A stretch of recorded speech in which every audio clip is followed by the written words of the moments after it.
무엇인가에 집착할 때 우리의 마음은 평온을 잃고 통제할 수 없게 됩니다. 우리는 무엇인가의 좋은 자질을 과장하고 그 사람을 대상으로 만들며 그것에 집착하고 놓지 않으려 합니다. 그러나 다양한 명상 기법을 통해 집착을 극복하고 상대와의 건전한 관계를 맺을 수 있습니다. 마음을 훈련함으로써 우리의 경험들을 철저히 선한 방향으로 변화시키며 이후에는 이러한 긍정적인 변화를 위해 애쓸 필요가 없게 될 것입니다. 오늘은 부처님의 지혜를 통해 삶이 힘들 때, 삶에 지칠 때 마음 챙김 방법을 알아보고자 합니다. 부처님은 삶을 인지하는 작용이 마음이라고 하였습니다. 인생을 어떻게 그리고 무엇을 경험하든지 우리에게는 중요한 역할이 있다고 합니다. 가진 것이 적어도 아낌없이 주어라. 그러면 온 우주 만물이 우리를 축복하리라. 모든 것은 우리가 생각하는 것의 결과이니 좋은 생각과 좋은 마음을 가져라. 그러면 행복은 그림자처럼 다가온다. 의심하는 습관보다 더 무서운 것은 없다. 의심은 사람을 갈라놓는다. 우정을 무너뜨리고 즐거운 관계를 깨뜨린다. 남이 뜻대로 순종해 주기를 바라지 말라. 남이 뜻대로 순종해주면 마음이 스스로 교만해진다. 우리네 삶에서의 모든 상황은 그저 그렇기에 상황이 좋다면 그저 온전히 즐기면 그뿐이다. 그리고 상황이 좋지 않다 하더라도 인생은 찰나이기에 영원하지 않을 것이고 점차 나아진다는 것만을 기억하면 된다. 결국 우리에게 중요한 건 얼마나 열심히 사랑했는가, 얼마나 충만하게 에너지를 쏟았던가, 그리고 얼마나 가진 것을 내려놓았는가이다. 언제나 너는 있어야 할 곳에서 너와 함께할 운명인 사람과 해야 될 일을 하며 살게 될 것이다. 아무런 이유도 없이 베풀어라. 대가를 바라지 마라. 칭찬도 바라지 말아라. 베풀었다는 사실을 깨끗이 잊어버리라. 기대를 하면 실망하게 되는 법이다. 우리 인생의 최고 목표는 다른 사람들을 돕는 것이다. 행복은 모두에게 유익할 때 찾아온다. 당신이 행복할 때의 기쁨은 영원하지 않고 고통을 겪을 때도 이 고통이 지속되지 않는다는 것을 잊지 말라. 세상 그것은 영원하지 않다. 과거는 이미 지나갔고 미래는 아직 오지 않았다. 내가 살 수 있는 시간은 단 한순간뿐이다. 그것은 바로 현재다. 현재의 삶에 충실히 살지 않으면 죽기 전에 후회가 남게 된다. 문제를 해결할 수 없다면 왜 걱정하는가? 처음부터 우리가 해결할 수 없는 문제였다면 걱정해도 아무 소용이 없다. 과거가 아무리 힘들어도 언제나 다시 시작할 수 있다. 매일 아침 우리는 새로 태어난다. 오늘 우리가 하는 일이 그 무엇보다도 중요하다. 근심할 것도 없다. 올 것은 오고 갈 것은 간다. 사람을 너무 좋아하지도 말고 제 것에 너무 매혹당하지 말라. 사라져가는 자에 대해 너무 슬퍼할 필요도 없고 새롭게 다가와 유혹하는 자에게 사로잡혀서도 안 된다. 이것이 바로 탐욕이며 그것은 파도이며 불안, 초조, 근심, 걱정이며 건너기 어려운 욕망의 바다인 것이다. 좋은 것은 잊으라. 세상을 볼 때 우리는 자동적으로 좋거나 싫다고 판단한다. 모든 사물이 좋거나 싫고 모든 문제가 옳거나 그르다. 세상을 대할 때 우리는 왜 습관적으로 좋거나 싫은 어느 한쪽을 택해야 하는 것일까? 좋거나 싫다는 판단을 버리고 그저 그 현실을, 그저 그 사람을, 그저 그 문제를 묵묵히 지켜볼 수는 없는 것일까? 좋고 싫은 극단적인 선택은 둘 다 괴롭다. 좋다고 판단하면 집착이 생겨 괴롭고 싫다고 판단하면 증오가 생겨 괴롭다. 싫은 것은 죽어도 싫기 때문에 그것들이 범접하지 못하도록 살펴보는 것이다. 그러나 좋은 것에 대해서는 전혀 주의를 기울이지 않는다. 좋은 것에 대해서는 완전히 무방비 상태다. 사실 싫은 것보다 더 주의를 기울이고 관심을 가져야 할 것이 바로 좋은 것이다. 경전의 말씀처럼 좋은 것에서 슬픔이 생기고 근심이 생기며 석박이 생겨나기 때문이다. 우리의 인생을 방해하는 두 가지가 있다. 하나는 어느 것도 끝내지 않는 것이요. 다른 하나는 어느 것도 시작하지 않은 것이다. 그냥 시작하면 물처럼 흐를 것이다. 망설이다가 인생은 다 지나간다. 미리 실패를 생각해보지 말고 도전해보라. 그러면 의외로 쉽게 일이 풀린다. 당신이 사랑하는 삶을 살아라. 당신이 사는 삶을 사랑하라. 당신은 인생의 주인공이다. 사람들 눈치 보지 말고 당신이 주인공이 되어 당당하게 세상을 살아라. 남의 잘못을 보기는 쉽지만 나의 잘못을 보기는 어렵다. 인간은 남의 잘못은 바람에 까불리는 쭉정이처럼 잘 끄집어내면서도 자신의 잘못은 마치 교활한 노름꾼이 자기 패를 숨기듯 속에 감추어둔다. 사람은 누구나 장단점이 있다. 그러니 나의 잘못을 먼저 생각하고 그 사람의 잘못은 너그러이 이해해보라. 죽을 때 가지고 갈 수 있는 것은 아무것도 없다. 어떠한 부귀영화도 결국은 사라지게 마련이고 아무리 건강한 몸이라도 질병에 시달리기에 마련이며 젊음이라도 끝내는 늙음으로 돌아가고 어떤 목숨이라도 죽음 앞에 무너지게 마련이니 영원한 것은 자비로운 마음으로 불심을 닦는 것이다. 그러면 임종에 이르러 후회하지 않게 될 것이고 임종에 이르러 후회하지 않으면 집착이 없어 좋은 곳에 다시 날 것이다. 꽃의 향기가 제 아무리 향기롭더라도 세상은 바람이 불지 않으면 퍼질 수 없다. 그러나 순수한 마음에서 풍기는 그 덕의 향기는 바람을 멀리 거슬러 이 세상 끝까지 간다. 용모가 번듯하다고 해도 질투와 인색과 간교에 찬 사람은 훌륭한 인물이 아니라고 했다. 이처럼 그 어떤 것보다 내면과 마음이 중요하다는 것은 수백 번 강조해도 지나치지 않을 것이다. 마음이 고요하면 말과 행동 또한 고요한 법이다. 삶이 얼굴을 만들고 마찬가지로 삶이 말을 만든다. 삶에서 절로 기품이 배어나온다. 말이 곧 품격이다. 말은 소통에 반드시 필요한 수단이지만 동시에 자신을 있는 그대로 표현하고 보여주는 수단이라는 것을 잊으면 안 된다. 얼굴이 아름다운 것은 진정한 아름다움이 아니고 몸매가 아름다운 것도 진정한 아름다움이 아니며 화려하게 옷을 입은 것도 진정한 아름다움이 아니고 귀를 간지럽게 하는 말도 훌륭한 말이 아니다. 마음이 단정하고 뜻이 바른 것이 진정한 아름다움이다. 개울물은 소리내어 흐르지만 큰 강물은 소리 없이 흐른다. 모자라는 것은 소리를 내지만 가득 찬 것은 아주 조용하다. 싫은 것에서 생기는 미움은 오히려 비워내기 쉽지만 좋은 것에서 오는 애착과 근심과 속박은 우리를 완전히 얽어맨다. 내가 좋아하는 것에 대한 애착과 집착이야말로 우리가 비워내고 또 비워내려고 애를 써도 도무지 비워지지 않는 마지막 결박이다. 좋은 것이 내게 다가오는 그때를 주의 깊게 지켜보라. 사랑도 소유도 물질도 돈도 좋은 집도 좋은 차도 모든 좋은 것들이 내게 밀물처럼 밀려오는 바로 그 순간이 내 인생 최고의 위기이다. 주의 깊게 지켜봄으로써 그 슬픔과 근심과 속박을 떨쳐버리라. 욕망은 더러운 시궁창과 같다. 욕망의 마음이 사로잡혀 애착하는 것을 애욕이라 한다. 애욕은 늪과 같고 꽁꽁 묶인 밧줄과 같아 빠져나오려고 발버둥치면 칠수록 오히려 더 깊게 빠져든다.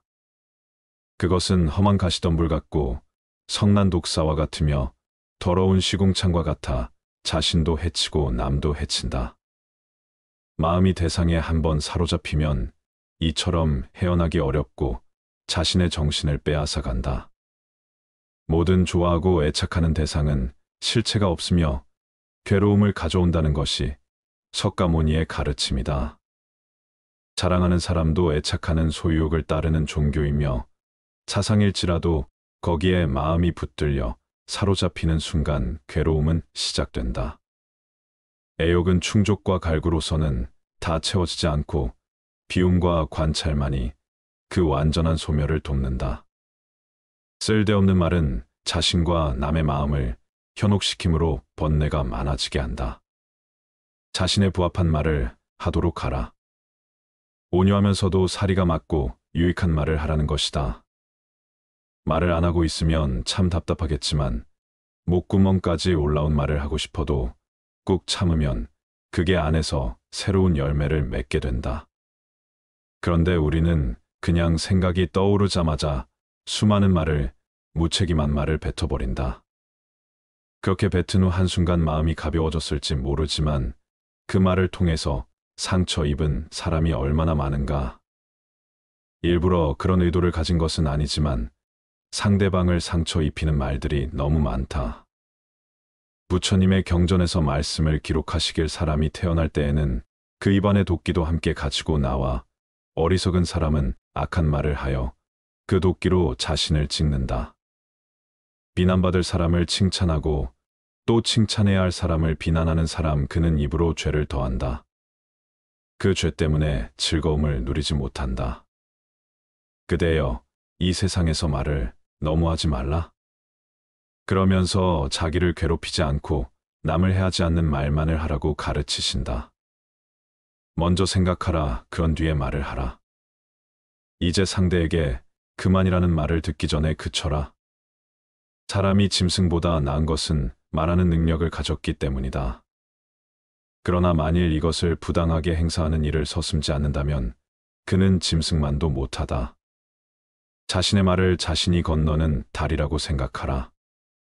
단단한 다리가 아니라면 당신은 건너려 하지 않고 위험한 다리를 건너야 할 경우에 사람들은 한결같이 머뭇거리거나 주저하게 된다. 과연 이 다리를 건너야 할 것인가에 대해 곰곰이 생각하기 마련이다. 말이란 그런 것이다. 말은 입만 열면 공기처럼 튀어나오게 되기 때문에 우리가 건너야 할 다리보다도 더 위험한 것일 수 있다. 말이 입안에 들어있을 동안은 사람의 노예일 수 있지만 입 밖으로 나오게 되면 곧장 사람의 주인이 된다는 말처럼 실감나는 말도 없을 것이다. 그래서 가장 좋은 말은 오래 생각한 끝에 한 말이다. 비난 대신에 칭찬을 결점을 찾아내기보다는 덮어주는 것이 훨씬 더 아름답다. 한순간의 집착에 결박당하여 있는지를 분명하게 인식하고 알아차라. 일어나는 애욕을 분명하게 볼 때 애욕에 물든 자는 없다는 것을 알게 된다. 그리고 애욕에 물든 내가 사라지는 순간 애욕도 함께 사라진다. 내가 유혹에 빠지는 것이 아니라 다만 상황이 일어나고 사라질 뿐이다. 그 현상을 유혹이라고 집착이라고 이름 짓지도 말고 다만 살펴보라.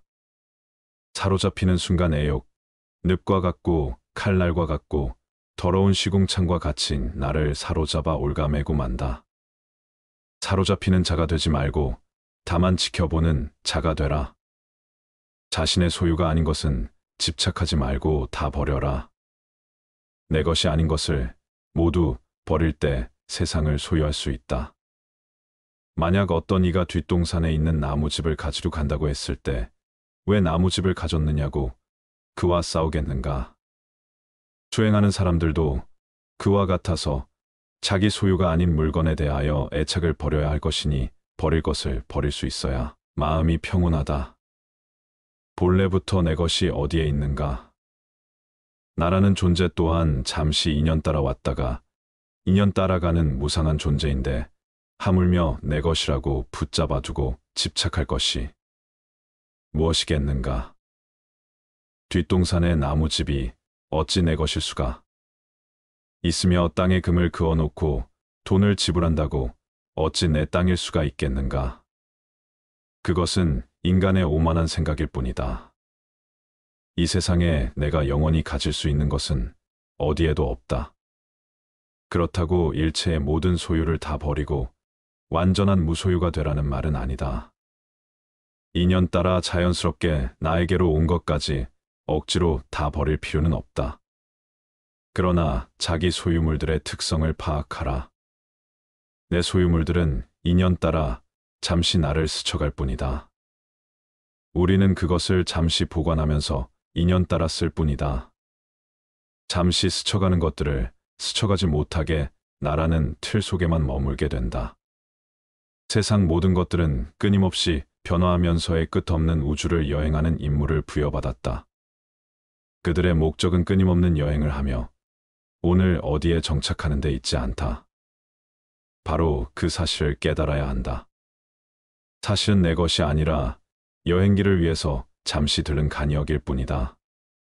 그 어떤 것도 종착역으로서 나에게로 온 것은 없다. 그저 내가 그렇게 믿고 싶을 뿐이다. 그 누구에게도 의지하지 말아라. 누구도 믿지 말고 스스로 자기 자신을 등불로 삼고 살아라. 과거의 연연 말고 현재에 만족하며 살아라. 악한 사람이 아니더라도 악인을 가까이 하면 반드시 악인이 된다. 이른바 지혜로운 사람이란 반드시 지혜로운 것만이 아니다. 두려움도 없고 미움도 없으며 착함을 지키는 것이야말로 지혜로운 사람이다. 어리석은 자가 스스로 어리석다 여기면 그는 벌써 어진 사람이며 반대로 어질다고 여기면 그는 어리석은 자이다. 어리석은 자와 가까이 하지 말라. 이기고도 지는 수가 있고 패배하고도 이기는 수가 있다. 눈으로 읽지 말고 뜻으로 읽으며 뜻을 잊지 말고 몸으로 익혀라. 악을 칭찬하는 사람과 그 칭찬을 받는 사람은 둘 다 악이 된다. 오늘의 우리는 과거 생각에 대한 결과이다. 마음은 모든 것이다. 우리는 생각대로 그런 사람이 된다. 강해진다는 것은 혼자가 되는 것이다. 다른 사람과 비교하면서 자신을 괴롭히면 인생의 즐거움을 모르게 된다. 가치 있는 일이라 느껴진다면 온 마음을 다하여 하라. 어느 누구도 나를 구원할 수 없고 자기 자신만이 스스로를 구원할 수 있다. 내 자신이 직접 그 길을 걸어야 한다. 행복으로 가는 길은 없다. 영원한 건 아무것도 없다. 너무 괴로워하지 마라. 상황이 얼마나 악화되더라도 그것은 곧 변할 것이기 때문이다. 누구도 우리를 구원하지 못한다. 그 어떤 누구도 구원할 수 없고 구원 못한다. 우리는 우리 스스로 그 길을 나가야만 한다. 너가 진정으로 너 자신을 사랑한다면 절대로 다른 사람을 해치는 짓은 하지 않을 것이다. 모든 생명체에게 친절히 대해라. 선한 일을 끊임없이 계속하다 보면 마음이 기쁨으로 채워지리라. 아무리 훌륭하고 아름다운 말도 행동하지 않으면 보람이 없다. 활 만드는 장인이 화살을 깎아 똑바로 만드는 것처럼 훌륭한 사람은 빗나간 생각을 바르게 조절한다. 나쁜 생각을 품은 사람들 속에 있으면서도 악의가 없고 칼과 몽둥이를 든 사람들 틈에서도 온순하며 집착이 많은 사람들 속에 있으면서도 집착이 없는 사람은 성자이다. 나의 허물을 꾸짖어주는 지혜로운 사람을 만나면 보배를 보여주는 사람의 아들로 대접하여라.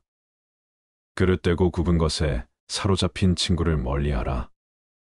탐욕에 빠져 게으른 사람을 가까이 하지 말아라. 잘 되는 사람도 알아보기 쉽고 파멸하는 사람도 알아보기 쉽다. 진리를 사랑하는 사람은 잘 되고 진리를 싫어하는 사람은 파멸한다. 술에 대해 절제하고 멀리하여 삶을 성실히 지켜라.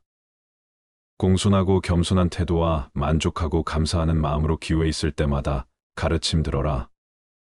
안전한 고요함과 청정에 이르면 죽음을 초월하니 이것이야말로 비교할 수 없는 최상의 높은 경지이다. 감각적 쾌락 대신 마음의 안정을 얻고 굴레에서 벗어나 죽음을 초월하고 지극한 평화를 이루어라. 과거는 소멸하고 마음은 고요함이 내 생에 집착 없다. 번뇌의 근원이 조멸한 이는 흔적 없이 떠난다. 유리하다고 교만하지 말고 불리하다고 비굴하지 말라. 무엇을 가지고 있다고 쉽게 행동하지 말고 그것이 사실인지 진실인지 깊이 생각하며 이치가 명확할 때 행동하라. 태산 같은 자부심을 갖고 들밭의 풀처럼 자기를 낮추어라. 역경을 참아 이겨내고 형편이 잘 풀릴 때는 조심하라.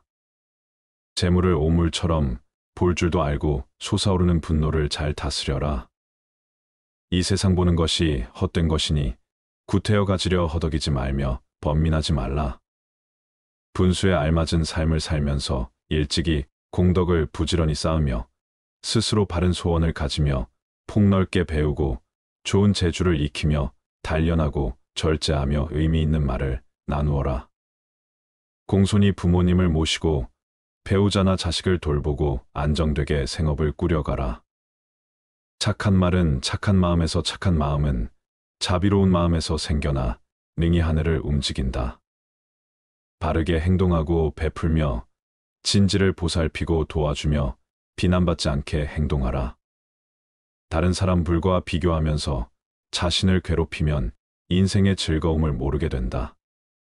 타인과의 경쟁심으로 인해 인생의 소소한 기쁨을 잃어버리고 행복하지 않은 삶을 살게 된다. 진정한 부자는 많이 가진 사람이 아니라 많이 베푸는 사람인 것이다. 당신이 행복할 때 이 기쁨은 영원하지 않고 고통을 겪을 때도 이 고통이 지속되지 않는다는 것을 잊지 말라. 세상 모든 것들은 영원하지 않다. 더울 때는 더운 대로, 추울 때는 추운 대로, 그런 대로 살라.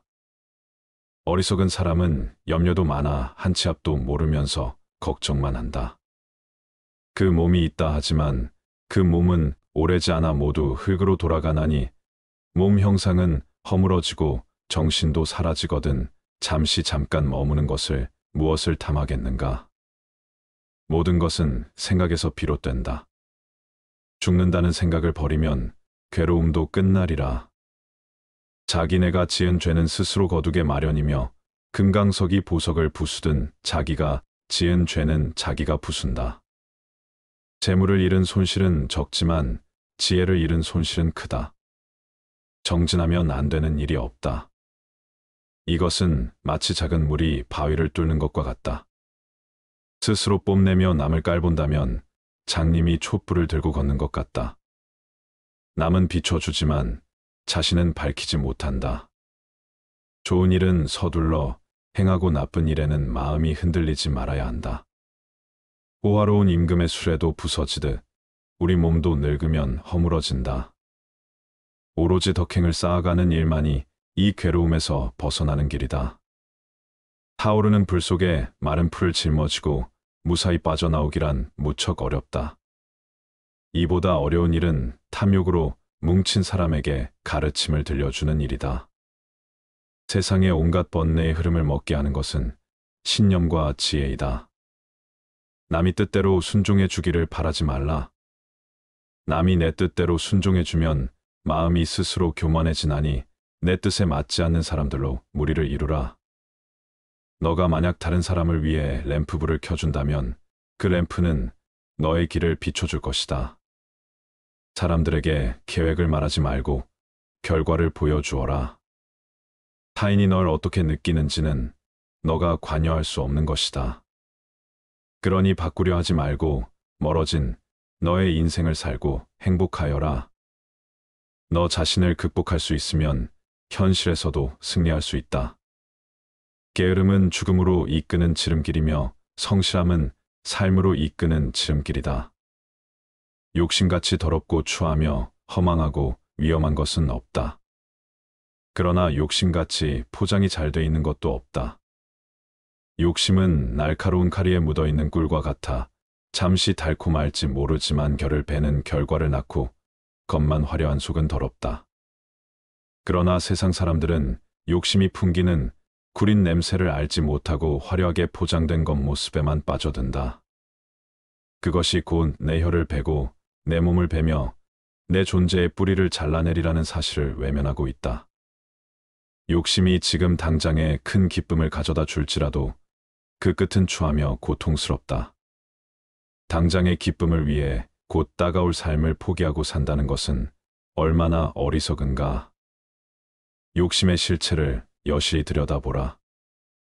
욕심에 얽매여 있는 나의 모습을 한 발자국 뒤에서 전체적으로 지켜보라. 과연 나는 어떤 욕심에 빠져 있는가? 똥덩이 같고 밑 빠진 그릇 같으며 독사와 같고 물거품처럼 허망하고 견고하지 못한 욕심의 실체를 확연히 보아야 한다. 그러지 않으면 욕심에 덫에 걸리고 만다. 그렇다고 욕심을 없애버리려고 애쓸 필요는 없다.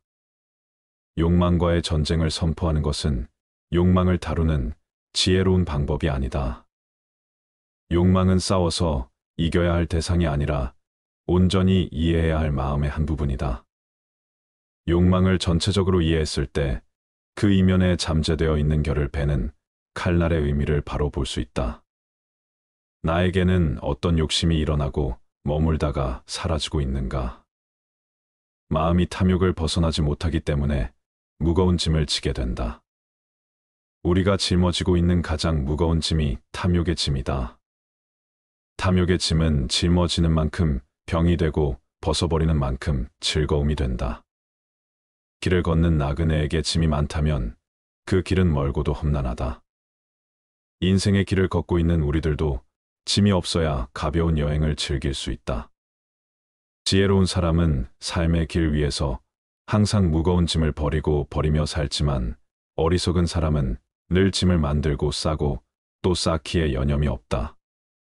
다른 사람과 비교하면서 자신을 괴롭히면 인생의 즐거움을 모르게 된다. 타인과의 경쟁심으로 인해 인생의 소소한 기쁨을 잃어버리고 행복하지 않은 삶을 살게 된다. 너의 것이 아닌 것은 내려놓아라. 그리고 잘못을 기억한 것은 마음의 짐을 지는 것과 같다. 견딜 수 없을 만큼 힘들고 고통스러울 때는 인생이 너에게 무언가를 가르치려고 하고 있는 것이다. 과거의 허물을 생각해서 지우지 못하면 마음의 짐이 되어 고통을 준다. 폭풍을 진정시키려 하지 말고 나 자신을 진정시키면 폭풍은 지나가게 된다. 행복으로 가는 길은 존재하지 않는다. 당신이 사랑하는 삶을 살아라. 당신이 사는 삶을 사랑하라. 타인이 널 좋아하도록 너 자신을 바꾸지 말라. 오로지 솔직한 너 자신이 된다면 올바른 사람은 진짜 너의 모습을 자랑하게 될 것이다. 건강은 최고의 선물이며 현재 만족함은 최고의 재산이다. 명상하며 두려움과 걱정에서 벗어나라. 어떤 말을 하든 신중하게 선택해야 한다. 주변 사람들이 그 말을 듣고 좋든 나쁘든 영향을 받을 것이기 때문이다. 베풀고 나누면서 살아라. 행복은 나눈다고 해서 줄어들지 않는다. 사랑은 너의 가장 깊은 영혼을 다른 사람에게 주는 것이다. 사람은 사랑으로 사는 것이다. 상대방에게 진심으로 대하여라. 본 마음을 다하라. 말을 잘한다고 해서 현명한 사람이 아니라 평화롭고 사랑할 줄 아는 사람이 진실로 지혜로운 사람이다. 우리는 살며 나이를 먹어갑니다. 어릴 때부터 어른이 되기 위해 배워야 할 것들을 배우고 경험을 통해 성숙해가며 세상을 더 잘 이해하게 됩니다. 그러나 나이를 먹으며 우리는 얻어야 할 것뿐만 아니라 버려야 할 것도 생각해야 합니다. 나이를 먹어가며 얻어야 할 것뿐만 아니라 버려야 할 것에도 집중하는 것은 더 풍요로운, 행복하고 만족스러운 삶을 살기 위한 핵심입니다. 과거의 짐을 버리고 긍정적인 관점을 채택하며 관계를 중요시하고 배우며 발전하며 감사하며 충실하면 나이가 들어도 우리는 풍요로운 삶을 즐길 수 있을 것입니다. 이것이 나이를 먹어가며 얻어야 할 것과 버려야 할 것에 집중해야 하는 이유입니다. 오늘은 인생 후반기 삶이 심플해지기 위해서는 어떤 습관을 버려야 할지 알려드리겠습니다. 인생 후반기 사물에 대한 집착을 버리고 주변을 정리하면 말끔한 기분의 일상생활이 더 자유로운 기분으로 하루하루를 행복하게 살아갈 수 있을 것입니다. 우리의 행복은 물질로 채워지는 것이 아니라 정신적 평안과 안정에 있기 때문입니다. 은퇴를 하고 인생 후반기에는 이런 불필요한 것들 버리기를 실천해서 좀 더 삶을 가볍고 여유로운 마음으로 살아갈 필요가 있습니다. 불필요한 것을 버리는 생활이란 단지 물건을 버리는 것만이 아니고 살아가면서 자신의 몸에 배어버린 안 좋은 습관들을 하나씩 버려 없애는 의미도 포함됩니다. 먼저 과거의 무거운 짐을 버려야 합니다. 나이가 들면서 우리는 과거의 경험과 기억을 더 많이 갖게 됩니다. 이것은 양면성을 지닌 것입니다. 어떤 경험은 우리에게 지혜와 성숙함을 가르쳐 줍니다. 그러나 불행히도 어떤 사람들은 과거의 실수나 상처를 너무 오래 기억하고 끌어올려 자신을 괴롭히는 경향이 있습니다. 나이가 들면서 우리는 이러한 무거운 짐을 버리고 더 나은 미래를 위해 나아가야 합니다. 두 번째로 불필요한 스트레스와 걱정을 버려야 합니다. 나이가 들면서 스트레스와 걱정은 더욱 해로울 수 있습니다. 미래에 대한 불안, 건강 문제, 경제적 문제 등 다양한 이유로 우리는 스트레스를 받게 됩니다. 그러나 스트레스와 걱정은 우리의 건강을 해칠 수 있으며 행복을 방해할 수 있습니다. 나이가 들면서는 불필요한 스트레스와 걱정을 버리고 현재의 순간을 즐기기 위해 노력해야 합니다. 세 번째는 바로 선입견입니다. 어릴 때는 몰라서 이럴 거야 하고 착각하고 오해하는 경우가 많고 나이가 들면서는 이랬으니 이렇겠지 하고 편견을 갖게 되는 경우가 많습니다.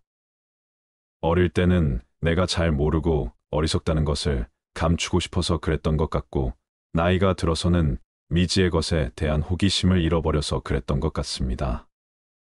시간이 지나 여러 가지 일들을 경험하고 그런 경험으로 인해 지혜가 생기는 것은 좋은 일이지만 반대로 선입견이라는 것이 생겨버리기도 합니다.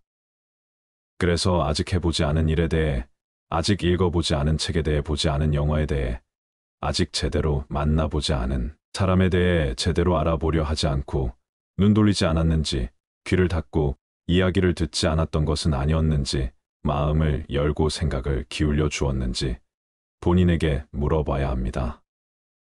모르면서 아는 척하는 것이 꼴볼견인 것만큼 선입견으로 미리 이럴 거야 하고 판단해버리는 것도 꼴볼견입니다.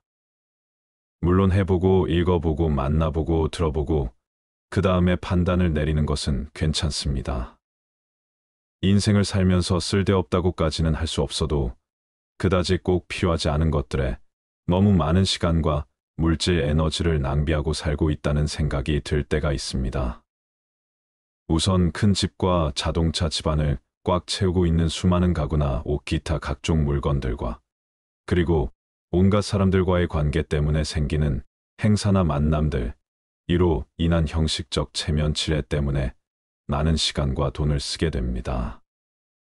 나이가 들면서 우리는 지금까지의 삶에 감사하고 충실해야 합니다. 우리의 경험과 노력에 대한 감사의 마음을 가지고 더 나은 미래를 향해 나아가야 합니다.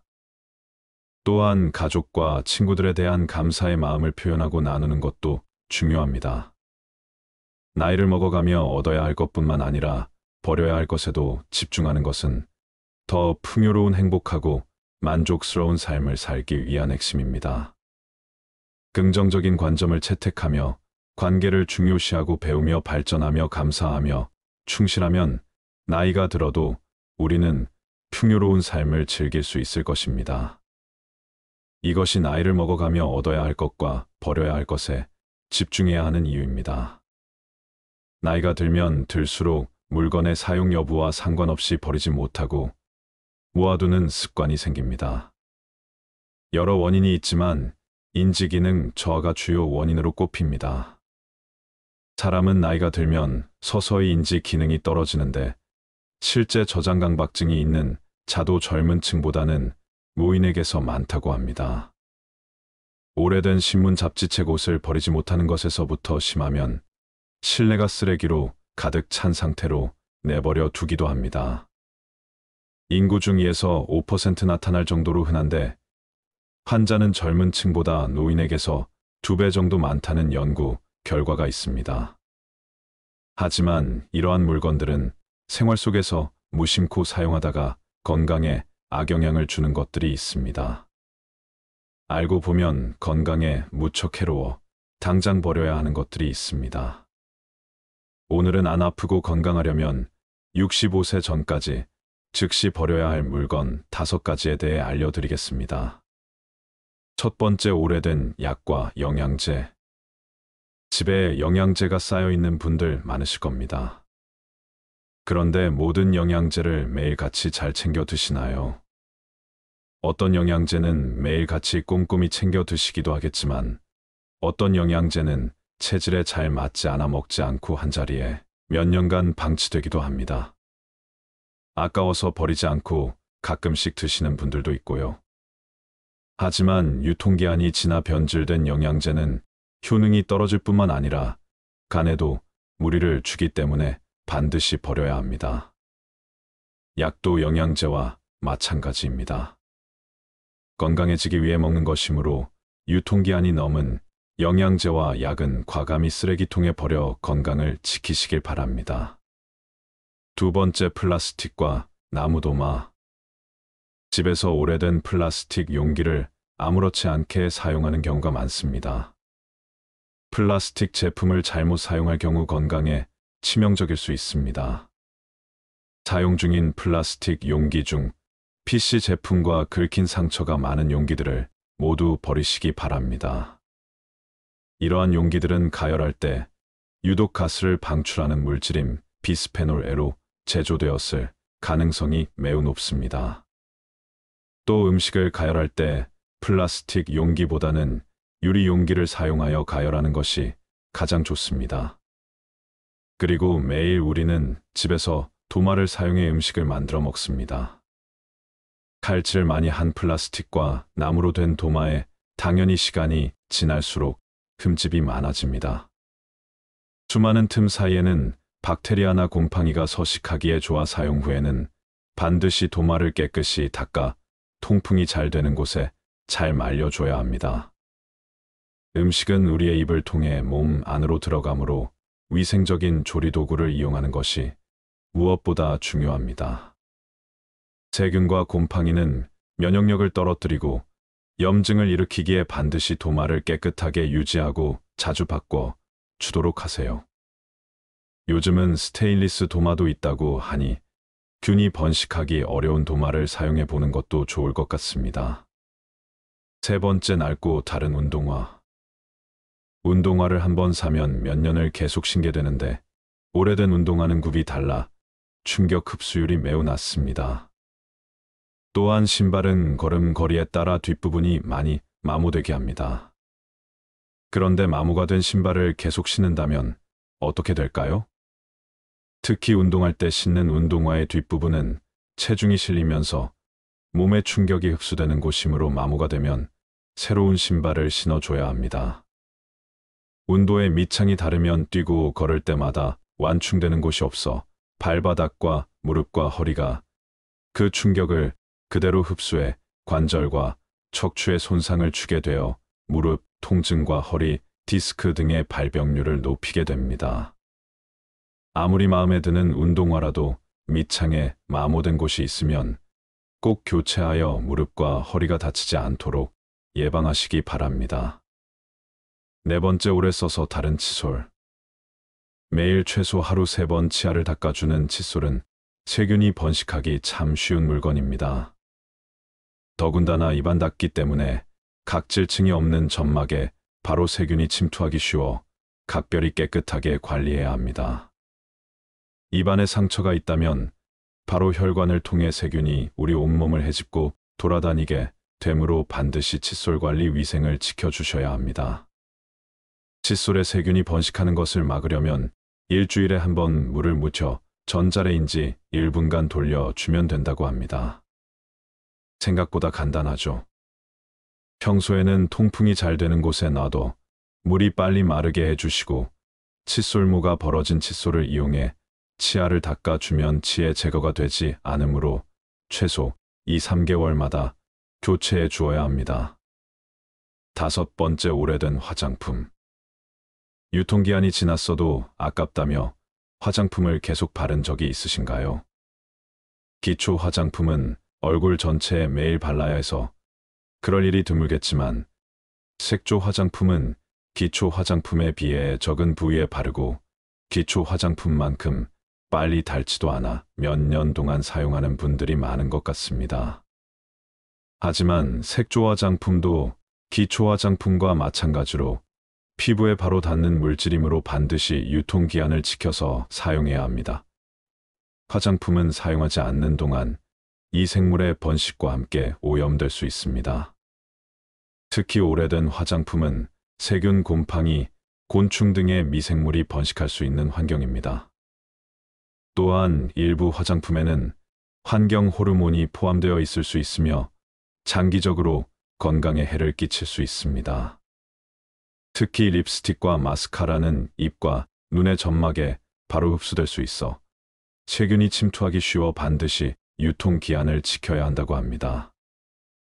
립스틱과 마스카라는 개봉 후 6개월까지 유통기한이라고 하니 참고하세요. 사용하지 않는 화장품은 즉시 버리는 것이 좋고 사용 중인 화장품은 꼭 유통기한을 체크하여 적절한 시기에 교체하세요. 우리의 건강은 우리가 책임져야 할 소중한 자산이므로 건강한 삶을 위해 행동에 옮겨 보시기 바랍니다. 지금까지 실제로 열심히 사고 모아두었지만 살다 보면 많은 것들이 그다지 쓸모가 없는 것들이라는 것을 알게 됩니다. 또한 많은 물건들로 둘러싸인 어수선한 공간에서는 정신도 쉽게 산만해지고 마음이 무거워져 생각도 정리가 되지 않습니다. 그러므로 물건에 대한 집착을 버리고 주변을 가볍게 정리할 필요가 있습니다. 살다 보면 어떤 일이든 후회가 남습니다. 미리 알았더라면 후회를 덜 남길 수 있었을까요? 인생의 후반기를 보내고 있는 60대들은 그들이 지금껏 살아온 발자취 곳곳에서 후회를 발견한다고 합니다. 인생의 시행착오를 줄이고 더 나은 인생을 살기 위해서 꼭 알아야 되는 건 무엇일까요? 첫 번째, 저축을 많이 하지 못한 것. 자축은 노후 대비에 가장 중요한 역할을 합니다. 은퇴 이후 가장 큰 고민을 경제적인 어려움이라고 꼽았습니다. 고정 수입이 줄어들고 자녀 지원비, 병원비 등 각종 늘어가는 지출비 탓에 생활고에 시달릴 수 있습니다. 노후 대비를 위해서는 먼저 저축을 시작해야 합니다. 저축을 시작할 때는 먼저 현재 수입과 지출을 파악하고 가능한 많은 돈을 저축하는 것이 좋습니다. 젊은 나이에 저축을 하지 않으면 은퇴 이후 큰 고난을 겪게 될 수 있습니다. 두 번째, 배우자에게 잘하지 못한 것. 배우자는 평생을 함께 할 반려자입니다. 60대가 되어서도 배우자가 옆에 있다면 그야말로 그것 자체가 천복입니다. 그러나 상대방의 소중함을 쉽게 간과해버리고는 합니다. 나이가 들수록 곁에는 서로만 남게 되며 자식도 소용없습니다. 배우자에게 최선을 다하며 앞으로의 노후를 그려나갑시다. 세 번째, 건강을 소홀하게 한 것. 건강이 중요하다는 사실을 모르는 사람은 없습니다.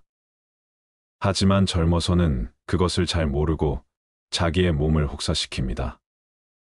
그거 하나 한다고 건강해지겠어 하고 무심히 지나쳤던 습관들이 사실은 평생 건강을 지키는 열쇠입니다. 건강을 유지하기 위해서는 규칙적인 운동과 올바른 식습관을 유지하는 것이 중요합니다. 많은 종류의 영양소를 저염식으로 골고루 섭취하세요. 영양 과잉과 결핍이 되지 않도록 철저한 관리가 필요합니다. 그 중에서도 특히 치아 관리를 잘해야 합니다.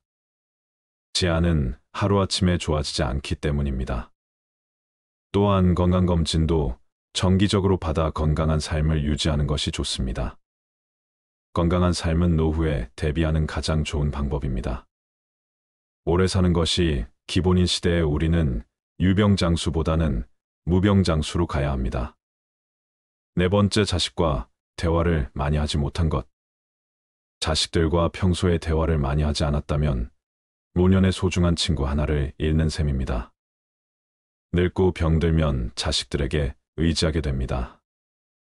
자식과 친밀한 관계를 유지해야 후회 없는 자식 농사를 했다고 느낄 수 있을 것입니다.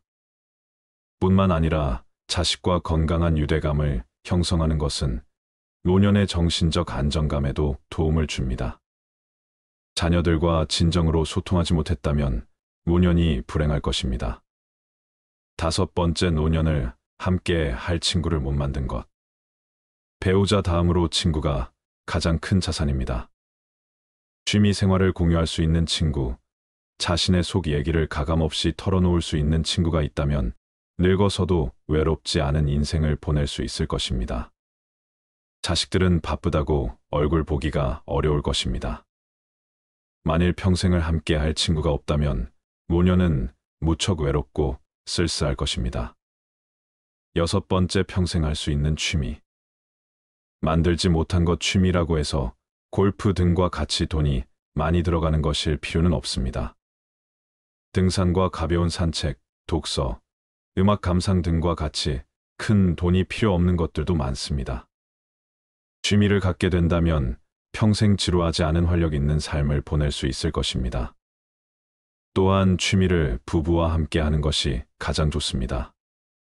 친구들과 어울려 친목을 도모할 수 있는 취미 생활도 추천합니다. 나이와 건강에 맞는 취미를 개발하는 것은 아주 중요한 노후의 요건임에는 틀림없습니다. 7번째, 배움을 멈춘 것. 60대 공부하는 것은 지난 삶이 바빠서 하지 못한 공부를 하거나 여생에 필요한 지식을 습득하는 경우도 있고 또 단순히 시간을 보내는 한가로운 독서도 있습니다. 하지 못했던 배움을 한다는 것은 아주 소중한 시간입니다. 요즘에는 70대 이상의 노인들도 컴퓨터를 배우고 새로운 도전에 나서고 있습니다. 평생 공부하고 배우는 일을 멈춰서는 안 됩니다. 배우려는 열정이 있다면 인생이 모작도 가능하다고 전문가들은 조언합니다. 8번째, 일기를 쓰고 기록을 남기지 못한 것. 은퇴한 나에 생각해보면 자신이 살아온 인생의 험하고 덧없이 느껴질 때도 있습니다. 그럴 때 평생 자신이 걸어온 발자취를 돌아보고 정리하는 것이 필요합니다. 그렇게 하기 위해서는 젊어서부터 기록을 남기는 습관이 필요합니다. 일기를 매일 쓰라고 말하는 것은 아닙니다. 다만 틈틈이 기록하고 사진 등을 남겨놓으면 나중에 자신의 삶을 정리하는 데 도움이 될 것입니다. 9번째, 연금과 보험을 들지 못한 것. 노년기에는 뜻하지 않게 먹더니 들어가는 경우가 많습니다. 대부분 건강과 관련된 비용입니다. 60년대생들이나 그 이전에 태어난 사람들에게는 노후 준비에 대한 접근, 방식이 현대의 젊은 세대와는 다르게 해야 한다는 건데 노후 준비 시간이 상대적으로 적다는 점을 감안하여 고령자를 위한 특화된 투자 상품을 찾아볼 필요가 있습니다. 예를 들어 안정적인 수익률을 제공하는 연금, 상품이나 투자 상품 등을 활용할 수 있습니다. 또한 투자에 대한 전문적인 조언을 받기 위해 금융 전문가의 도움을 청하는 것도 좋은 방법입니다. 노후 준비는 재무적인 준비뿐만 아니라 건강 상태를 유지하는 것도 중요합니다. 이는 의료비 부담을 줄이는데 도움이 될 뿐만 아니라 더 나은 삶의 질을 유지하는 데도 기여합니다. 한 살이라도 어릴 때부터 경제와 재테크에 관심을 갖는 게 중요한데 이제는 선택이 아닌 필수인 시대인 것 같습니다. 이러한 돈을 아깝다고 생각하기보다 준비를 한다고 생각해야 합니다. 마지막으로 99%가 공감한 내 인생에 더 도전하고 여행을 많이 다니지 못한 것. 그때 했어야 했는데 그때 그 시절에 나만이 할 수 있었던 일이나 도전이 있었을 것입니다. 대부분의 사람들이 평생 살아오면서 가장 후회하는 것 중 하나가 도전을 하지 않았던 사실이라고 답했습니다. 이어 여행을 떠나지 않았던 사실을 안타까워했습니다. 자식 키우고 회사 일을 하느라 여유가 없었을 것입니다. 그래도 다른 돈을 아껴서 여행을 떠나라고 선배들은 조언합니다. 훗날 회상할 수 있는 좋은 추억을 마련해 놓는 셈입니다. 그동안 수고한 60대의 모든 삶을 응원합니다. 올해 85살인 할머니가 가장 후회되는 것 중 하나가 너무 많은 걱정을 하고 산 것이라고 말하였습니다. 할머니는 이렇게 말씀을 하셨다고 합니다. 걱정하지 마. 그냥 내가 걱정한다고 못 사는 자식이 잘 사는 것도 아니고 내가 걱정한다고 병이 낫는 것도 아니야. 걱정은 하는 게 아니야. 차라리 그냥 좋아지길 바라는 게 더 좋아. 그리고 마지막에 죽을 때 웃는 사람이 행복한 줄 알았는데 그게 아니야. 평상시에 걱정 없이 행복하게 웃는 게 진짜 행복한 거야. 행복은 저축처럼 안 쓰고 모아둔다고 모아지는 게 아니야. 행복할 땐 그냥 걱정 없이 행복해야 돼. 평상시에 걱정 없이 행복한 것이 진짜 행복한 사람인 거야. 모아두었다가 꺼내 쓸 수 있는 게 행복이 아니야. 그냥 걱정하지 마. 편히 그냥 그렇게 웃으며 살아. 그게 최고야. 근데 그걸 그동안 못했어. 너무 늦게 깨달은 거지. 이 말을 보고 참 생각이 많아지더군요. 그동안 제가 어떻게 살았는지도 뒤돌아보게 되고 그랬습니다. 이럴 때 어느 스님의 말씀이 생각이 나네요. 과거를 후회하며 삶의 오답을 찾으려 하지 마라. 삶은 정답이 될 수 있고 오답도 될 수 있다. 즉, 삶의 정답은 없다. 개개인 모두가 정답이 될 수 있고 모두가 오답의 가능성도 있다. 그런데 우리는 끊임없이 정답을 찾고 쫓는 것에 습관이 되어 있다. 그러면서 후회를 한다. 그럴 필요 없다. 지금 내가 서 있는 이 자리가 내 자리이고 정답과 오답을 나누며 분별하는 마음이 괴로움을 가지고 오는 것이다. 정답이든 오답이든 그냥 그대로 다 받아들이면 그대로 정답이 되는 것이다. 여러분들의 후회되는 것들은 무엇이 있나요? 그리고 그 후회되는 것들을 하지 않기 위해 어떤 노력을 하고 있나요? 지금껏 쉴 틈 없이 달려온 여러분의 마음에 위로가 되는 좋은 글 하나 읽어 드리도록 하겠습니다. 다들 마음을 내려놓고 어느 한 의사의 이야기에 집중해 주시길 바랍니다. 나는 의대 교수였다. 79세의 노인이다. 정신과 전문의로 50년간 15만 명의 환자를 돌보고 학생들을 가르쳐 왔다. 퇴직 후 왼쪽 눈의 시력을 완전히 잃었다. 당뇨병, 고혈압, 통풍, 허리 디스크, 관상동맥 협착, 담석 등 7가지 중병과 고달픈 스트레스를 벗삼아 어쩔 수 없이 살아가고 있다. 한쪽 눈으로도 아침이면 해를 볼 수 있고 밤이 되면 별을 볼 수 있다. 잠이 들면 다음 날 아침에 햇살을 느낄 수 있고 기쁨과 슬픔과 사랑을 품을 수 있다. 남의 아픔을 아파해 줄 수 있는 가슴을 가지고 있다. 세상을 원망할 시간이 없다. 지팡이 짚고 가끔 집 밖으로 산책을 했다. 한쪽 눈이지만 보이는 것만 보아도 아름다운 것이 많았다. 지금은 다리에 힘이 없어 산책이 어렵지만 계절이 바뀔 때마다 보이는 앞산숲을 색깔이 아름답다. 삶이 감사하다. 인생이란 바로 여기와 지금이다. 행복을 느낄 시간과 공간과 사람은 바로 지금이다. 지금 여기에서 함께하는 사람들과 어울려 한 번이라도 웃으며 이야기를 나눌 수 있는 곳이 바로 즐거움이다. 살아보니까 그렇다. 내 속에서 행복을 만드는 물질은 엔돌핀이다. 엔돌핀은 과거의 행복한 추억 때문에 생기는 게 아니다. 지금 내가 즐거워야 엔돌핀이 형성된다. 사람이 어떻게 늘 행복하기만 하느냐고 묻는 이들도 있다. 그런 이분법적인 생각에서 벗어나야 한다. 어제 죽은 사람들이 하루라도 더 살기를 원했던 그 소중한 시간에 나는 오늘을 살고 있다. 괴롭고 슬퍼도 한 가닥 희망을 만들어 보자. 살아있음이 즐겁고 만날 수 있음에 감사하자.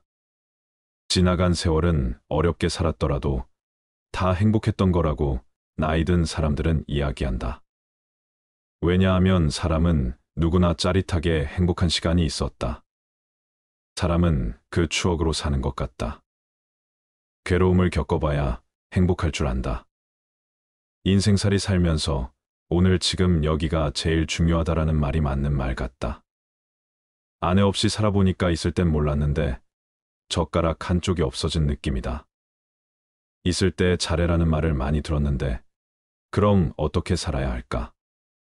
우리 장인이 하신 말씀인데 나에게 주어진 대로 감사하면서 받아들이면 다 보여. 행복의 답은 바로 지금 여기 내 가슴에 담겨 있다.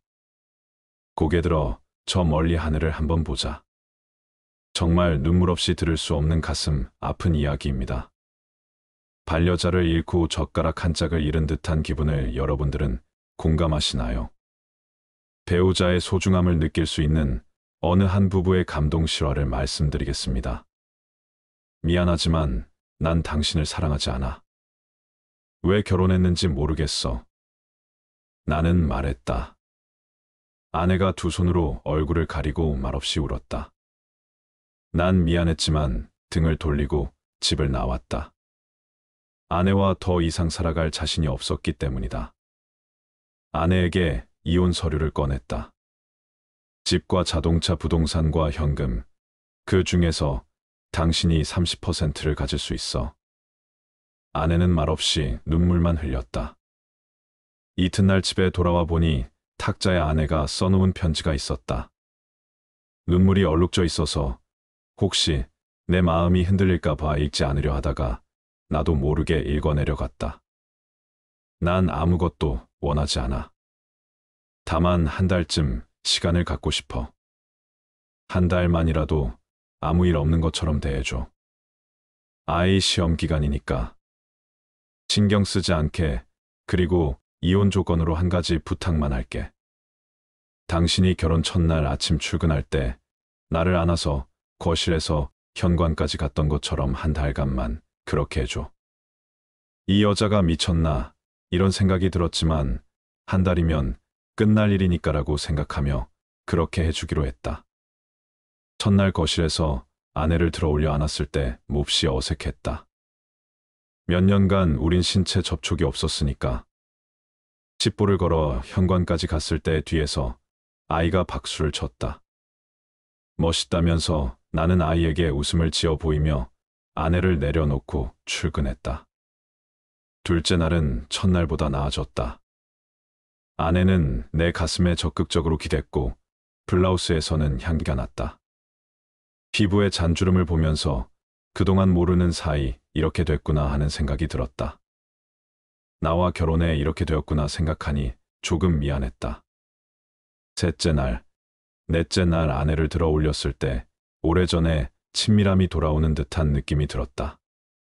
내게 자신의 10년을 바친 이 여자 다음 날 또 다음 날 아내를 안아 나르는 것이 익숙해졌다. 어느 날 아침 아내가 옷을 고르고 있었다. 옷들이 모두 커져버렸다며 투덜댔다. 그러고 보니 아내를 들면 들수록 가벼워지는 느낌이 있었다. 이혼 걱정에 야위어 가고 있는 중일까? 또 다른 아침 아들이 들어오더니 엄마를 안고 나갈 시간이에요라며 미소를 짓는다. 녀석에게 이 일이 이제 일상으로 자리 잡은 것이다. 아내는 아이를 꼭 껴안는다. 마음이 흔들리고 있다. 드디어 마지막 날이 왔다. 나는 아내와 헤어질 수 없다는 걸 알았다. 이혼을 취소하기로 했다. 회사에서 나온 뒤 꽃집에 들려 부케를 샀다. 부케에 나는 이제부터 죽을 때까지 당신을 아침마다 들어올릴게라고 써달라고 했다. 그리고 집으로 달려갔다. 여보, 미안해. 우리 헤어지지 말자. 난 당신을 여전히 사랑의 현관에 들어서자마자 나는 소리쳤다. 그런데 아무런 응답이 없었다. 안방으로 들어서자 아내는 잠든 듯 가만히 누워 있었다. 그녀는 숨져 있었다. 아내가 남긴 편지에서 위안 말기였다는 사실을 알았다. 아내는 자신의 시한부 삶을 받아들였고 아들에게 다정한 부모의 마지막 모습으로 기억하게 하고 싶었던 것일까. 부케를 떨어뜨리며 나는 주저앉은 채 아내를 안고 한없이 울었다. 위의 글은 외국인의 페이스북에 올라왔던 글입니다. 실화든 소설이든 사연이 가슴을 아프게 하네요. 우리는 날마다 함께하고 가깝게 접하는 것들에 대해서는 귀하고 가치 있다는 것을 모르는 경우가 많습니다. 그것이 얼마나 소중하다는 것도 인식하지 못하죠. 그러다 내 곁을 떠난 후에서야 깨닫게 되지요. 그때서야 가슴 치며 후회해도 소용없게 된답니다. 내 곁에 있는 소중한 사람, 오늘 하루 따뜻한 미소로 대하는 하루 만들어 보세요. 물고기는 물속에 있을 때는 그 어느 곳으로든 갈 수 있는 자유와 행복을 가지고 있습니다. 하지만 물고기는 자신이 자유롭고 행복한 존재라는 사실을 알지 못합니다. 사람들이 쳐놓은 그물에 걸려 땅 위에 올라오고 난 후에야 비로소 그때가 행복했었다는 사실을 알게 됩니다. 사람 또한 마찬가지 아닐까요? 가지고 있을 때는 모르다가 꼭 잃어버린 후에 아들이 늦게 행복이 무엇인지 깨닫게 되는 못난 습성. 행복은 공기 같은 것입니다. 보이지도 않고 만질 수도 없지만 어느 곳에나 있는 영국 속담 중에는 이런 것이 있습니다. 행복은 사라진 후에야 빛을 낸다. 사람들이 행복의 실체를 보고 만질 수 있다면 그것이 떠나가기 전에 소중히 다루련만 행복은 언제나 떠나가면서 제 모습을 사람들에게 보여준다는 말이겠죠.